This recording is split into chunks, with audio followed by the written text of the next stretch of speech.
Bienvenido al primer episodio de Neuromecánica Podcast. Hoy traemos a un invitado muy especial, y es muy especial porque es el último fichaje, el fichaje estrella que hemos hecho en Neuromecánica Lab hace muy poquito.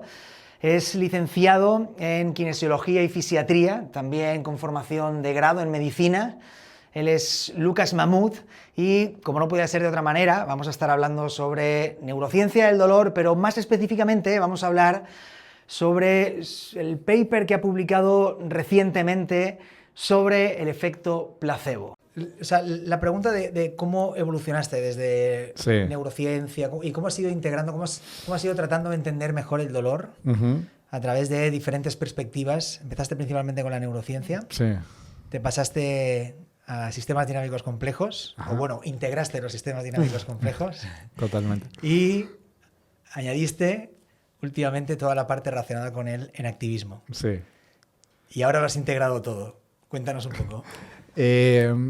Bueno, en neurociencias creo que fue el puntapié para poder comprender mejor un tema que me gusta mucho, que es el dolor. Me pasó que en la carrera de fisioterapia, en la carrera de kinesiología, se tocaban temas relacionados al dolor, pero siempre desde una perspectiva bastante mecánica, biomédica sobre todo, de los tejidos. Y un punto fundamental que me interesaba para el trabajo de fin de grado era, bueno, ¿qué es lo que pasa en el dolor crónico? Si se podía modular con las técnicas que me habían enseñado en la carrera de grado, y me encontraba con muchas limitaciones en los modelos que proponían. Y es ahí cuando me empiezo a interesar más por las neurociencias, entrando sobre todo en la parte de la neuropsiquiatría, porque empecé a estudiar sobre, por ejemplo, depresión, cambios neuroplásticos en la depresión, y relacionándolos con los trabajos que empezaban a mostrar también cambios o adaptaciones específicamente a nivel cerebral en el dolor crónico. Que fue ahí donde también empecé a hacer una revisión sobre la estimulación magnética transcraneal, que eso, para que se den una idea, 2010, 2011. Y bueno, la hipótesis era, bueno, si la estimulación magnética transcraneal está aprobada para depresión refractaria y las modificaciones son bastante parecidas, con toda la inexperiencia del mundo de estudiante de grado, dije, bueno, tal vez podemos proponer algo parecido para el dolor crónico. Y bueno, tuve la suerte que defiendo la tesis y entro a trabajar en un departamento de estimulación magnética. Así que ahí arrancó mi camino en neurociencias. Y luego hubo ahí vamos a decir, una nueva integración de toda la parte de los sistemas dinámicos complejos. Uh-huh. ¿Por qué? O sea, ¿qué te llevó a indagar un poco en este paradigma? Me pasaba que, y me sigue pasando, una de las cosas que solemos hablar es que me interesa mucho integrar distintas dimensiones, distintos niveles, en este caso del ser humano, porque uno lo ve en la clínica.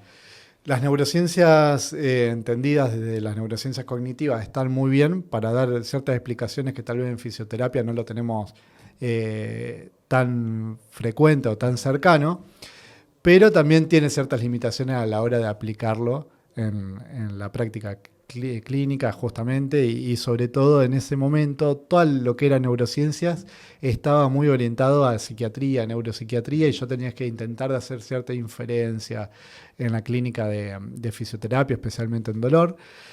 Empiezo a estudiar medicina también en esa época, y a estudiar un montón de cosas y de disciplinas que querías integrarlas, y creo que la perspectiva de los sistemas dinámicos complejos le dan esa integración a los distintos niveles del sistema y cómo se van integrando y cómo van generando autoorganizaciones en los distintos niveles. Entonces creo que fue un paradigma que me acercó a esa integración.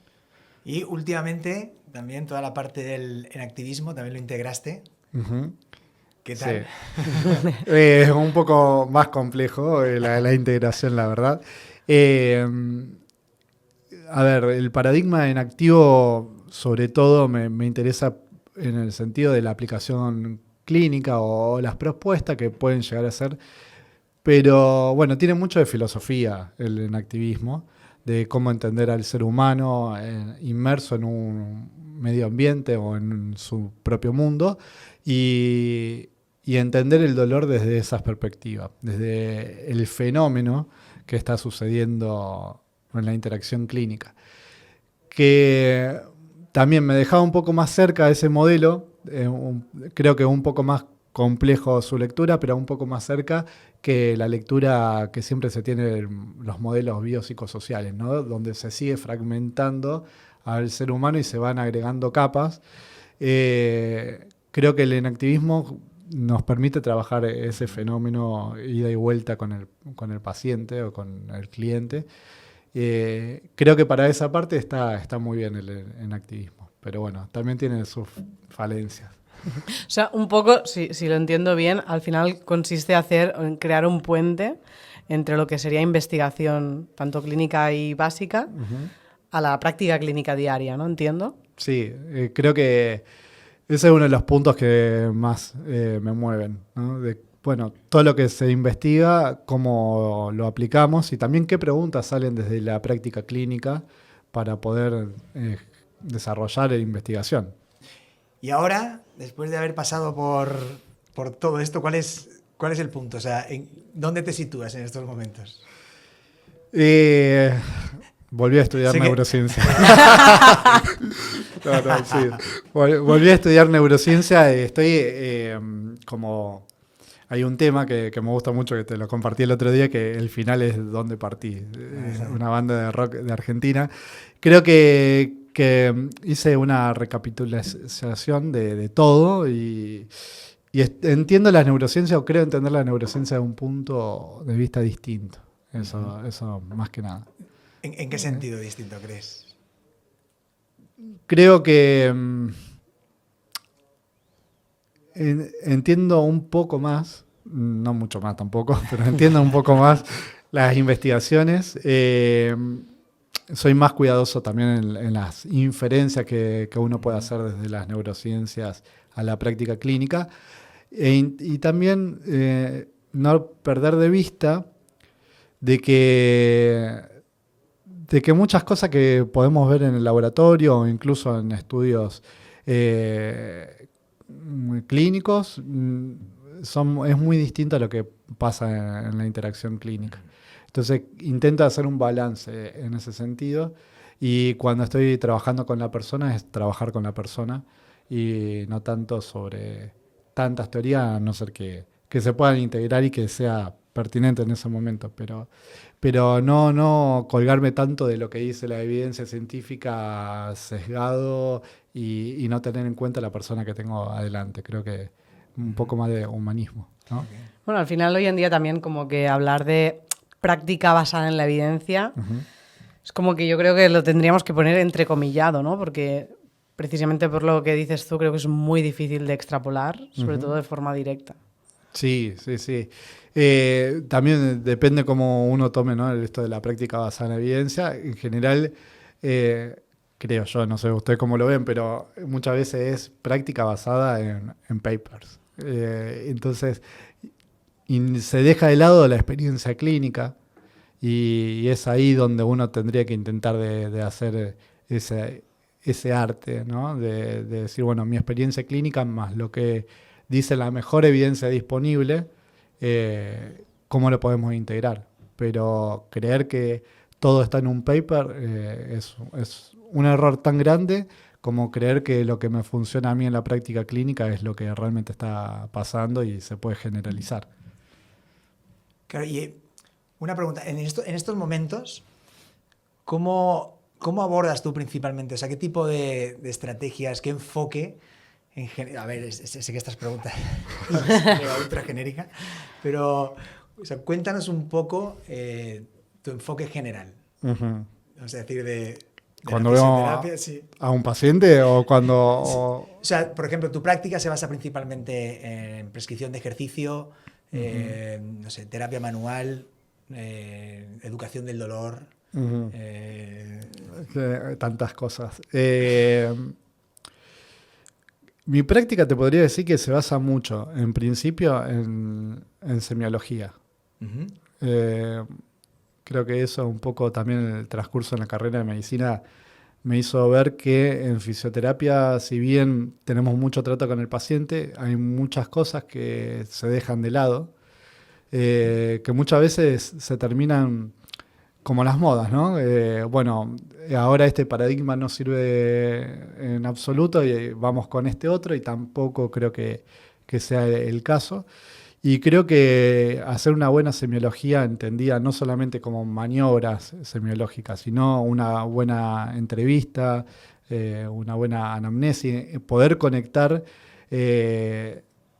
distintos antecedentes familiares, personales, hábitos con lo que el motivo de consulta del paciente y entender que el motivo de consulta es distinto al diagnóstico, creo que es el enfoque, si se quiere, que más predomina. Yo me tomo mucho tiempo en la entrevista, una consulta o más, y algo muy curioso que he tenido pacientes con dolor ya por bastante tiempo, que en la primera entrevista donde hacemos una charla, la anamnesis y un examen básico semiológico, modifican mucho los síntomas y cosas que bueno.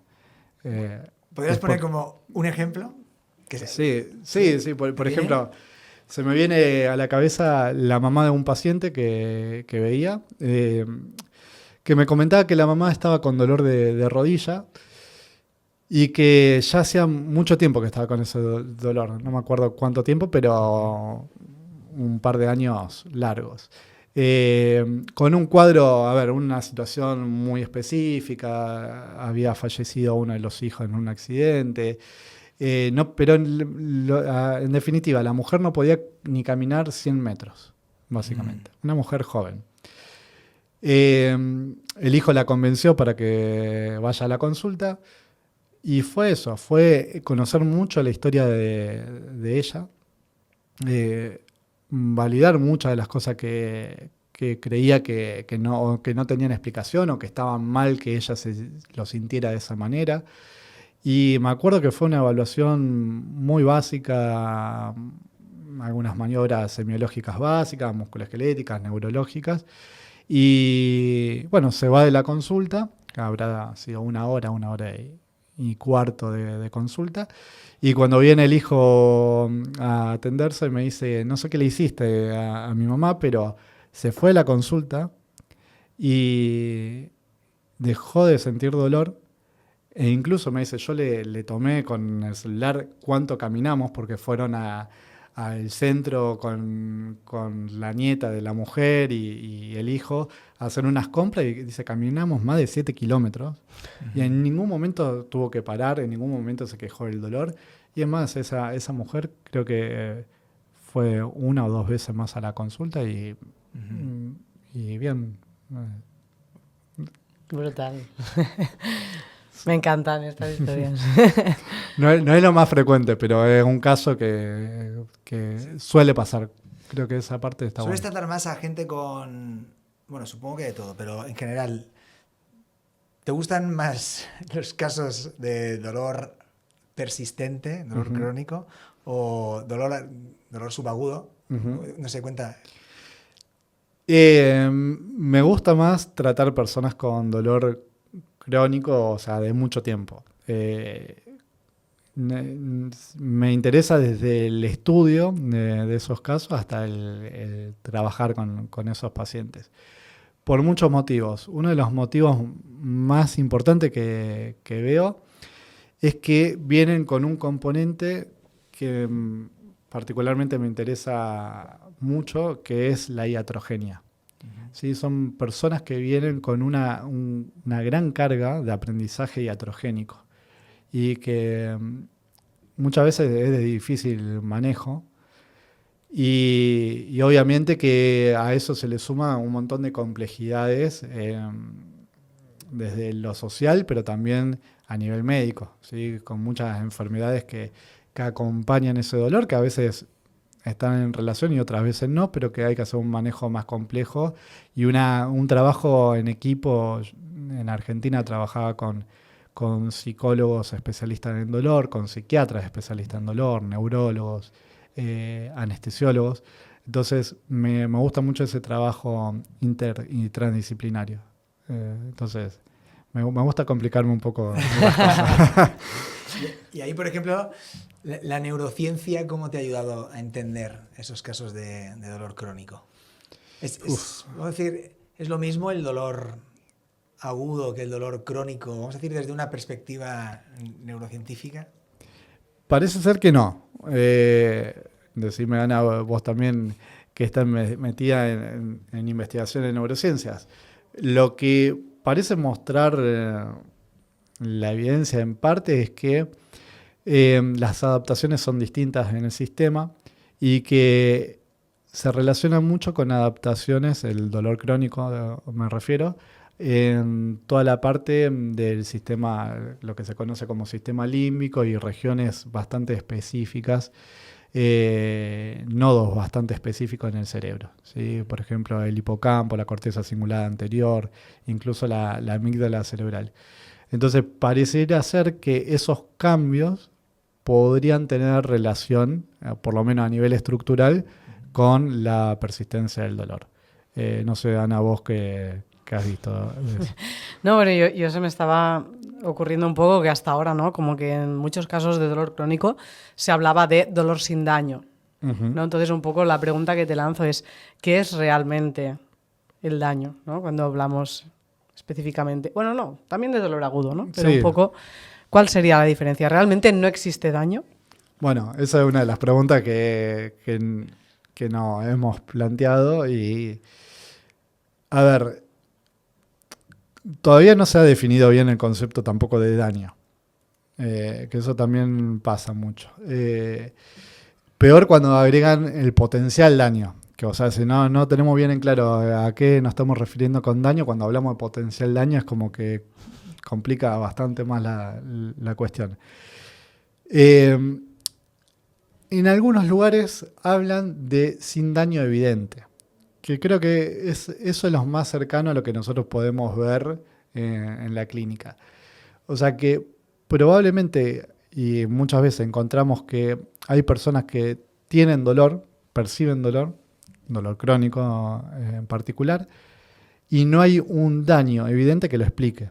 Lo que no es lo mismo que no haya daño. O sea, puede haber...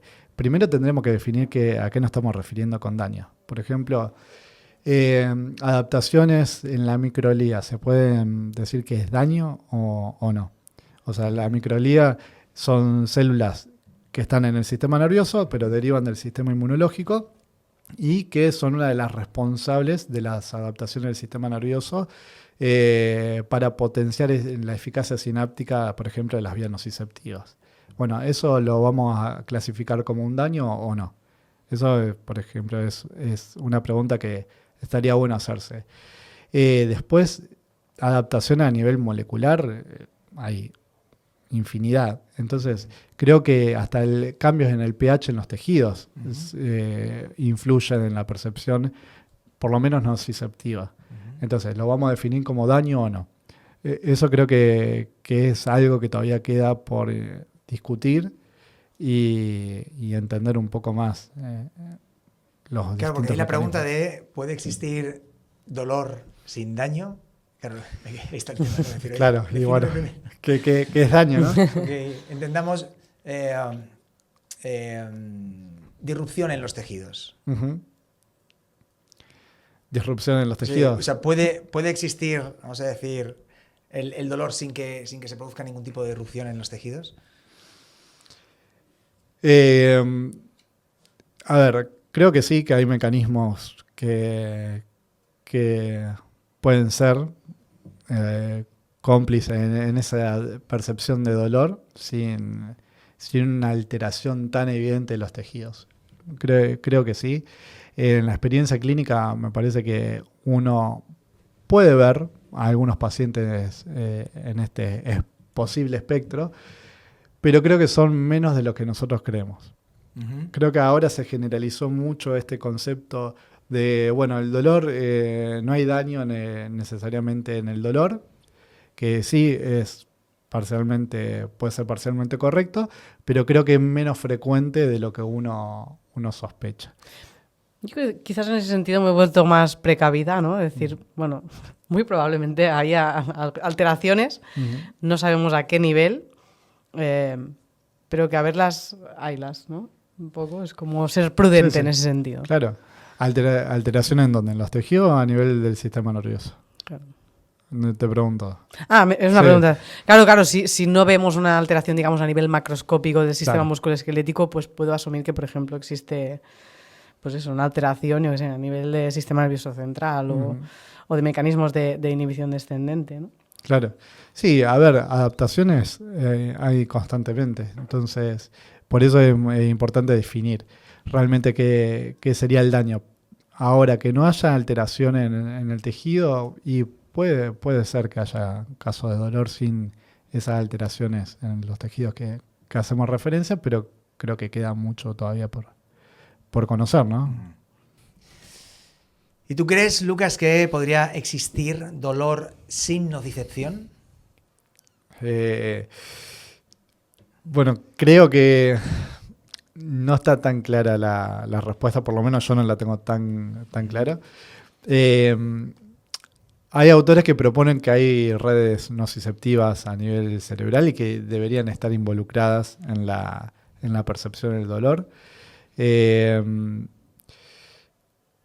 Clásicamente se dice que sí, que no necesariamente tiene que haber nocicepción sin dolor, pero como viene en nuestro prontuario de que no sabemos todavía a qué nos referimos con daño, tampoco estoy tan seguro si puede realmente haber dolor sin nocicepción, entendiendo de que realmente exista o pueda existir, por ejemplo, una red nociceptiva a nivel central y que pueda estar involucrada. Pero sí es verdad que lo que han mostrado algunos estudios es que se altera la dinámica entre las redes cerebrales en los pacientes con dolor, especialmente las redes en reposo, y que eso podría llegar también a tener cierta implicancia en la percepción del dolor. Pero no tengo una respuesta clara para eso, no sé ustedes.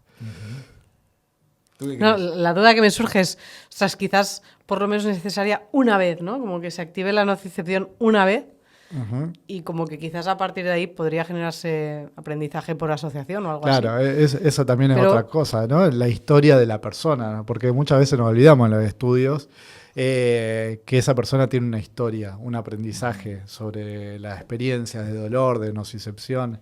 Entonces sí, creo que ese es un punto muy importante. Había por ahí alguna investigación clásica donde supuestamente se generaba dolor sin activar los nociceptores. ¿Sí? ¿Conoces la investigación? Sí. ¿Qué crees sobre esa investigación en particular? Es decir, yo te genero como un condicionamiento, te digo, ok, va por este casco, va a pasar vamos a decir, para explicarlo así sencillo, como una corriente eléctrica, vamos a ir subiendo la intensidad, tal, y de repente esas personas pueden experimentar dolor sin que exista nada de nocicepción, porque realmente no pasaba ningún tipo ni de ondas, ni de corriente, ni de nada. Entonces, ¿qué opinas de esa investigación en particular? No sé si recuerdas exactamente. Sí. No, bueno, ahí tiene mucho que ver un tema que a mí particularmente me gusta mucho, que es el tema del placebo, el nocebo, ¿no? Cómo manejar las expectativas y el aprendizaje también, tanto observacional como en el aprendizaje condicionado, influye mucho en esa experiencia que podemos tener de dolor. Entonces, creo que sí, puede haber actividad o experiencia de dolor sin la estimulación de los nociceptores. Lo que no es lo mismo, volviendo a la pregunta anterior, de que el sistema nociceptivo no esté involucrado, ¿no? Que una cosa son los receptores del sistema y otra cosa es el resto del sistema que pueda estar o no involucrado. Pero creo que ese tipo de investigaciones son muy interesantes, entender cómo también factores psicológicos, como las expectativas o el aprendizaje, influyen en cómo nosotros percibimos un contexto determinado o un estímulo determinado. Y eso para la práctica clínica creo que es fundamental. Uh-huh. O sea, todo lo que tiene que ver al fin y al cabo con un tema de predicciones, de codificación predictiva y todo esto. Tú también abordas el tema del dolor desde la perspectiva de codificación predictiva y todo esto. O sea, es decir... Sí, a ver, si hablamos de placebo, por ejemplo, que es un tema que, como decía, que me gusta mucho, tiene que ver con las predicciones, con un sistema que está prediciendo constantemente el estado futuro. Entonces, creo que es una teoría que cierra y explica muchas cuestiones que lo vemos en la práctica también. Entonces, creo que es fundamental esa teoría. Claro. De todos modos, cuando al final, ¿no?, estamos hablando de predicciones y dolor, cuando nos metemos en temas de neurociencia, prácticamente, pues, si hablamos de cualquier percepción, estamos hablando de predicciones, estamos hablando del control motor, ¿no? También estamos hablando de predicciones, pues, claro, vamos a decir como el funcionamiento estándar básico del cerebro, por lo menos con la hipótesis que en estos momentos está sobre la mesa, la principal hipótesis que está sobre la mesa, todo el tema de la codificación predictiva y demás. Sí. ¿Qué aplicaciones podría tener esto de la codificación predictiva en el ámbito, por ejemplo, del dolor y la fisioterapia? Y, a ver, creo que dan explicación en muchas cosas que nosotros hacemos en la clínica habitualmente y tal vez de manera intuitiva lo vamos haciendo. Y estas hipótesis nos dan unos marcos teóricos o conceptuales que nos ayudan a entender más la situación clínica.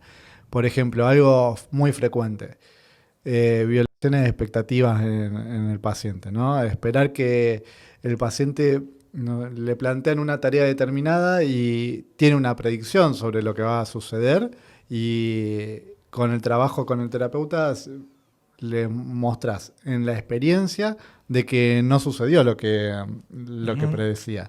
Entonces, muchas veces lo que sucede es que su sistema tenga que cambiar y reajustar esa predicción.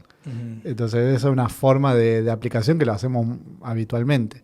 Se relaciona mucho con estrategias de modulación del dolor que usamos también en clínica. Entonces, me parece que es una teoría o una hipótesis muy interesante para empezar a fundamentar muchas de las cosas que ya venimos haciendo. Un poco hilando esto que estamos comentando ahora, ¿no? De cómo aplicamos el tema de las predicciones en clínica, junto con lo que hablábamos antes de todo el tema relacionado con la neurociencia del dolor. Mi pregunta va un poco relacionada en que como que llegó la neurociencia del dolor en el campo de la fisioterapia y parecía la solución absoluta al dolor crónico.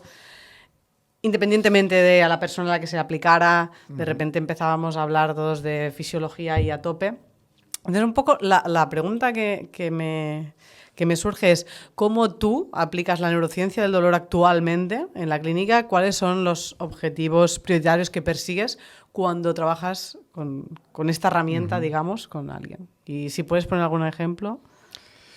A ver, así como tal, las neurociencias del dolor como una técnica en sí, no es que la aplico, ¿no? Estuvo de moda esto, por ejemplo, de la educación en el dolor y explicar cómo funciona el cerebro y que a la persona le tiene que interesar eso.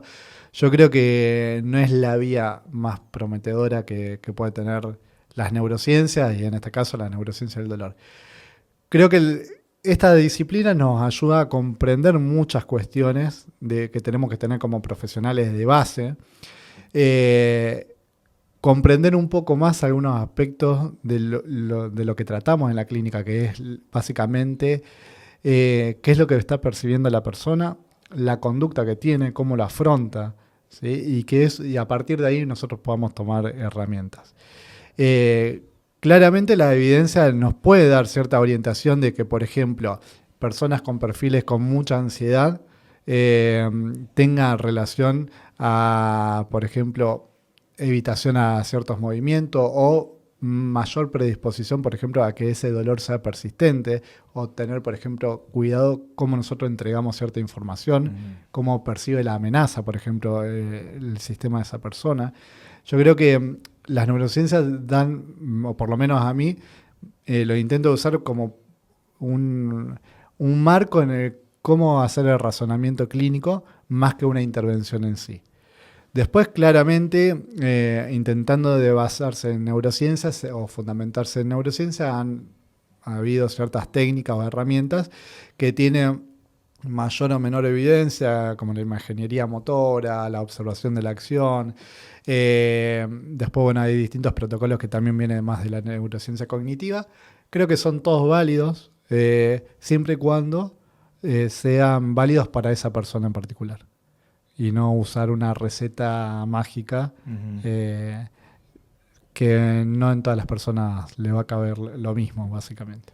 O sea, tú igual no ves tan importante que comprendan específicamente ciertos conceptos neurocientíficos, sino que igual al final les ayudes a crear un relato que sea positivo para ellos, que les genere menos amenaza, o ¿cómo lo enfocas tú? No, tal cual. Creo que, por ejemplo, esto de ¿hacemos educación o no hacemos educación? No, yo creo que siempre hacemos educación. O sea, en el momento que la persona entra a tu consulta hasta que se va y después también, es un proceso educativo. El problema es cómo lo queramos hacer a ese proceso educativo. Yo creo que tiene que estar centrado en la persona y no en el terapeuta. ¿Sí? Que a mí me gustan mucho las neurociencias, no quiere decir que a la otra persona le interese eso y le signifique algo eso. ¿Sí? Teniendo en cuenta algunos aspectos que ya sabemos, que son importantes no hacerlo por el efecto, por ejemplo, nocebo, vos le podés dar una explicación biomecánica que sea coherente para esa persona, que tenga un significado y que sea coherente con toda la narrativa de lo que vos vas a hacer. Y eso no influye en que la persona tiene que saber de neurofisiología. Tal vez el aspecto mecánico, un ejemplo que me pasó en la pandemia. Obviamente, como muchas personas, haciendo consultas online, pacientes con dolor crónico, consultas online, de pacientes que no vi nunca en mi vida presencialmente. Me acuerdo de un ingeniero, no me acuerdo de la especialidad, si ingeniero civil creo que era, dolor de hace 10 años de ambas rodillas, dolor lumbar hace un año. Viajaba a la ciudad donde yo estaba viviendo para tratarse con un médico del dolor, pero yo nunca lo vi presencialmente.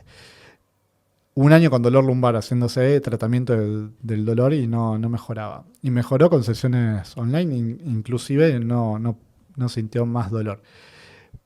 Y muchas de las cosas que nosotros hablábamos en la consulta tenían que ver con aspectos más biomecánicos, porque le interesaba mucho entender la física aplicada a problemas que él percibía y cómo lo sentía. Obviamente, algunos conceptos que cabían más un relato, si se quiere, neurocientífico, pero hablábamos mucho de la física aplicada a los movimientos porque a él le hacían sentido.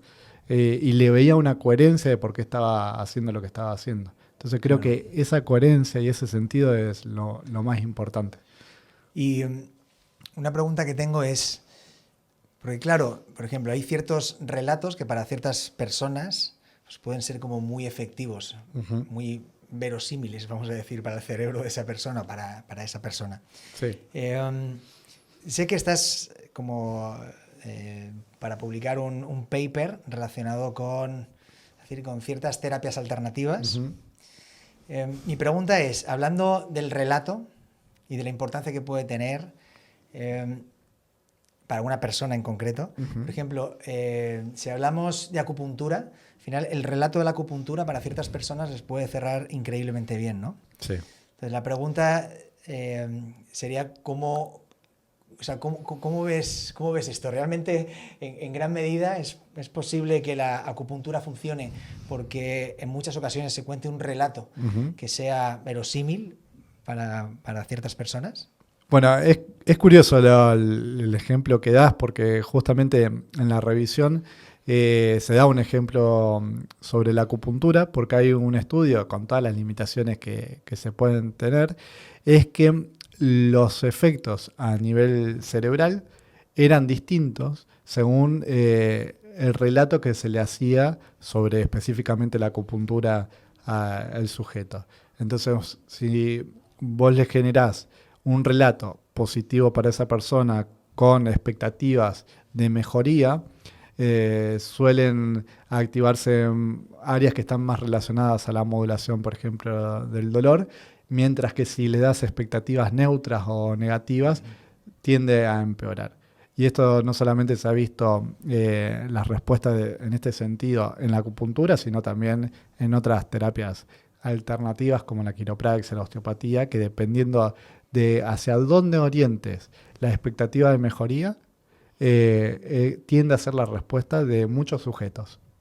También es verdad que va a depender de muchas variables propias del sujeto que utilizan las terapias alternativas y complementarias para hacer sus estrategias. Bueno, un poco eso también ocurre con el ejercicio, ¿no? Si tú al final proyectas, digamos, adaptaciones positivas, es mucho más probable que se produzcan. Tal cual. Un poco en este sentido, cuando hay alguna creencia que sabemos que es errónea, ¿vale la pena confrontar esa idea, ese relato? Bueno, ahí entra la ética. A ver, yo creo que es difícil la respuesta porque entramos, si no, en un tema más de un modelo paternalista. ¿Quién soy yo para decir qué creencia le hace bien a la persona y cuál no? ¿Sí? Entendiendo de que podemos llegar a tener un poco este sesgo, creo que si esa creencia no perjudica a la persona, y sobre todo si tiene que ver con una terapia, por ejemplo, o una práctica que hace la persona que no le trae perjuicio a su salud o a otras condiciones, no sé, socioeconómicas, por ejemplo, no se justifica ir contra esa creencia. Primero porque no somos los profesionales adecuados para hacerlo. O sea, si hablamos de la readaptación, la fisioterapia, no tenemos las herramientas para hacerlo. Eso en primer lugar. Porque no sabemos esas creencias en base a qué están o a qué sistema de creencias están puestas en juego, ¿no? Entonces creo que eso es algo importante siempre a tener en cuenta.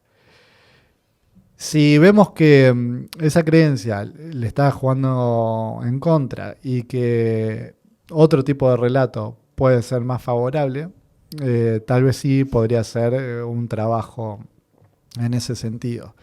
Entendiendo también que muchas veces es un juego entre qué creencia predomina más, si la del terapeuta o la del paciente, porque en definitiva muchas veces nosotros exponemos a los pacientes nuestras propias creencias y nuestros propios sesgos que tenemos que tener en cuenta también. Entonces entiendo que trabajas bastante con entrevista motivacional, ¿no? Para dirigir un poco... Y un poco sí, es fundamental también entender qué paciente quiere cambiar y quién no. Eso creo que es el punto inicial, ¿no? ¿En algún momento de tu vida profesional has sido como muy a saco tratando de cambiar estas creencias? Porque sí sé que esto ha ocurrido, y ha ocurrido bastante. O sea, el de repente, tiene esta creencia negativa, errónea, vamos a decir, y negativa, o que creemos, ¿no?, que le puede hacer. Y muchos profesionales se han vuelto como muy locos de decir, voy a intentar cambiar todas esas creencias para intentar disminuir el dolor de esta persona, ¿no? Entonces, ¿has cometido en alguna ocasión, iba a decir como ese error desde mi punto de vista, igual puede ser un error, pero... Iatrogenia. Iatrogenia en estado puro. ¿Te ha ocurrido en alguna ocasión? Sí, Igual sí. no exagerado, ¿no? No, creo que sí.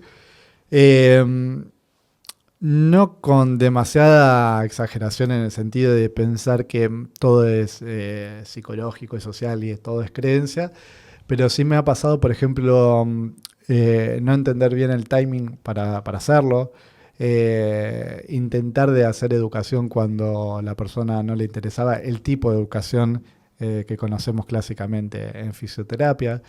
Me acuerdo un caso patente de una paciente que tenía con dolor, migrañas básicamente, una historia de vida particular, no tenía siempre en toda su historia migrañas, sino en momentos específicos de su vida, que básicamente eran con cuestiones de volver a tener que volver a la casa a vivir, a la casa de los padres y otras cuestiones. Esto lo cuento por el ejemplo que tiene que ver.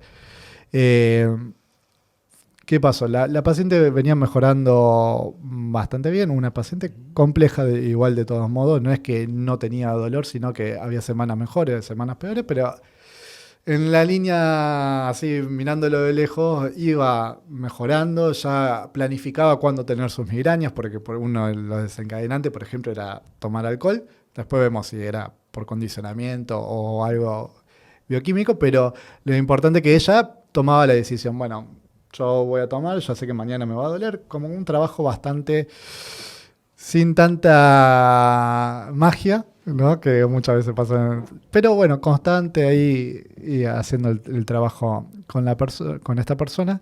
Y cae un día a la consulta y me dice que había empezado a ir a una persona que hacía biodecodificación. Uh-huh. Bueno, yo escucho mucho a los pacientes, no en la primera consulta, sino en todas las consultas, y me empezó a contar un poco de la experiencia. Ella me dijo una vez que me dice, bueno, es una médica cirujana, y me dijo que mis dolores de cabeza vienen básicamente porque cuando queda embarazada la madre de ella, la pareja la deja. Uh-huh. Entonces era como una culpa que tenía, o sea, desde antes de nacer, porque la madre se quedó sola por la culpa de ella, por el nacimiento de ella. Y me dice, bueno, pero intenté trabajar con esa creencia un poco que estaba teniendo y me dice vuelta, bueno, pero lo que pasa es que es médica cirujana. Y yo le digo, bueno, pero ¿qué tiene que ver que sea médica cirujana con interpretar emociones? Uh-huh. Le digo, y ahí sí puede ser que no haya tenido demasiado timing ni tacto, era la última consulta del día, 8 de la noche, y bueno, creo que eso fue un ejemplo de un error de cómo intervenir en ese tipo de creencia que no era antigua, era algo que lo estaba analizando.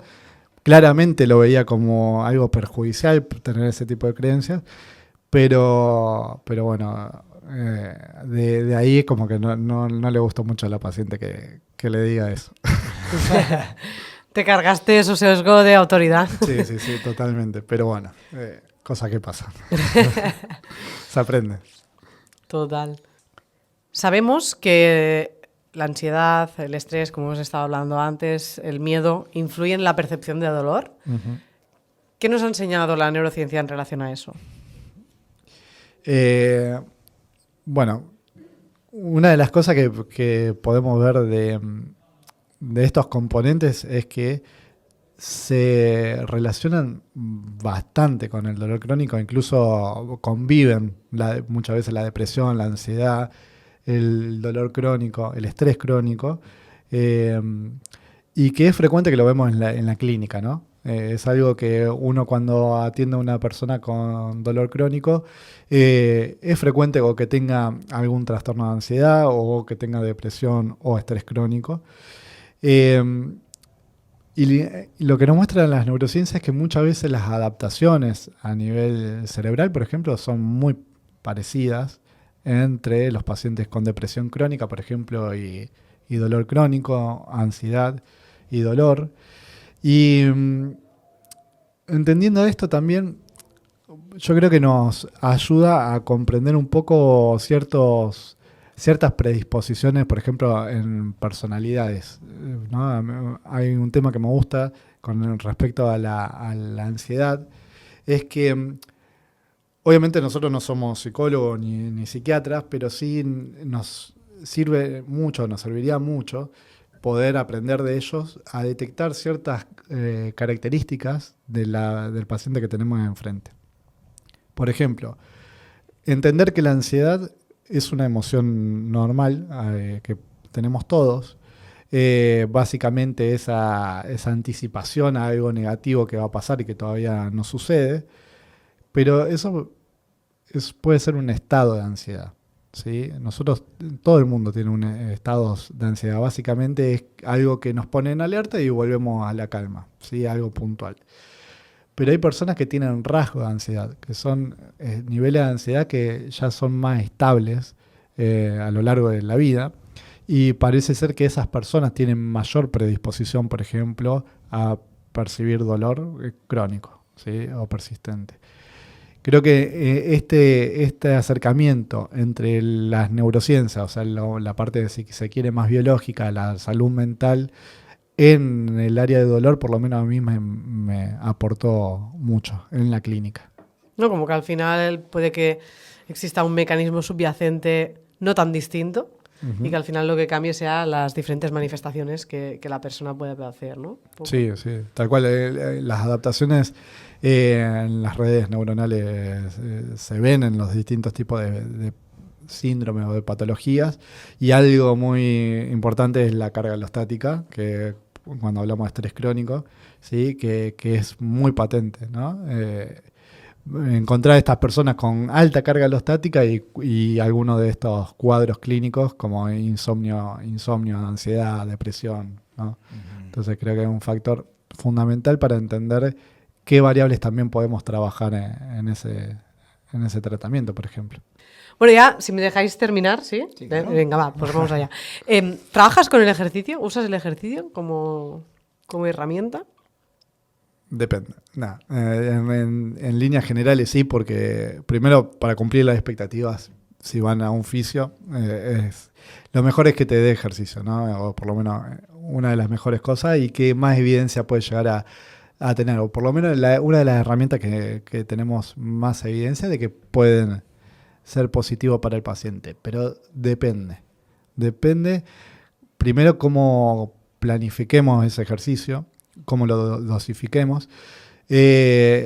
No todo el ejercicio es bueno para cualquier paciente. Entonces, una de las cosas que intento hacer, primero entender justamente la carga alostática que puede llegar a tener el paciente, y entender la variable del ejercicio como un estresor más para esa carga alostática. Por ejemplo, una persona que tiene altos problemas para dormir, con poca recuperación por la noche, probablemente no sea la mejor idea prescribir ejercicio intenso, por ejemplo. En algunos pacientes tal vez no le influye, pero en muchos que me ha pasado que sí. Entonces, ver qué tipo de ejercicio. Y también identificar cuando hablamos de actividad física o ejercicio físico. ¿Sí? Eso para mí es una... A ver, tenemos que poder clasificar las cosas. Después podemos entrar en matices, bueno, actividad física es o no es ejercicio. Yo, por lo menos a nivel clínico, es la actividad física, la actividad diaria que vos tengas, intentar de aumentar los volúmenes de actividad física, creo que es muy importante para el paciente. Y aparte hay evidencia que muestra que es tan importante o más importante que el ejercicio físico. Pero el ejercicio físico, o sea, trabajar con cargas progresivas, niveles de intensidad de manera progresiva para generar adaptaciones del sistema, también es una herramienta sumamente importante para los pacientes con dolor. Que su sistema cada vez pueda más a partir de una buena planificación, una buena dosificación. Qué bueno. Muy bien, Lucas, pues nada, oye, ha sido un placer que hayas estado aquí en la entrevista. Muchas gracias. Gracias a ustedes.